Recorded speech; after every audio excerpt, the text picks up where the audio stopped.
cross live now to the Vice President of the Asian Century Philippines Strategic Studies Institute, Anna Malandog-Uy. Anna, good to have you on the program with us. The Philippines withdrew from the ICC in 2019. So what I'm wondering is, why is Manila then complying with the court's warrants?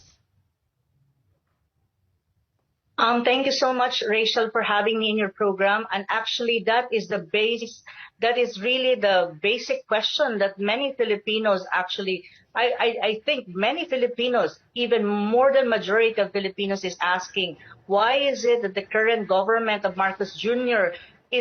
had surrendered a former president to the ICC when in fact the Philippines, as far as we are concerned, is not anymore part of the ICC. So really and substantially speaking, the ICC has no jurisdiction over us, and this is actually being considered by this happening right now, and being our former president being brought to the ICC is actually a blatant assault to our sovereignty as a country. They're interfering in our internal affairs. And one thing that I can tell you, Rachel, our country is not a failed state, and it means that our judiciary, our courts are functioning and very vibrant. And in the ICC, there's such a thing as complementary principle, that the ICC will only to a country if you're a member, if your courts are not functioning anymore. But that is not the case of the Philippines. So basically, this kind of happening is something that is a very sad story for us Filipinos. And I think this is a glaring and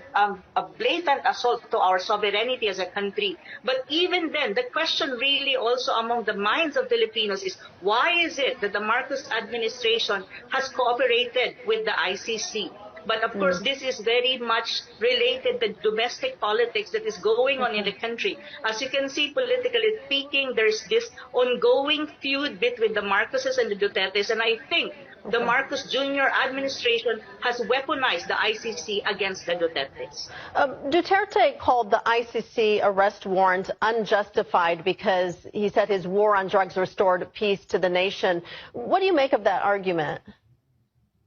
I would say yes, that's really true, because I experienced it as a Filipino. Before Duterte, you cannot walk on the streets of the Philippines, especially in Manila, because you're so afraid that anytime soon you will be attacked by a drug addict who can, kill you or to a greater extent. And also one thing that the international community should know, there was no unsponsored killings coming from the state during his presidency. It was a legitimate police operation.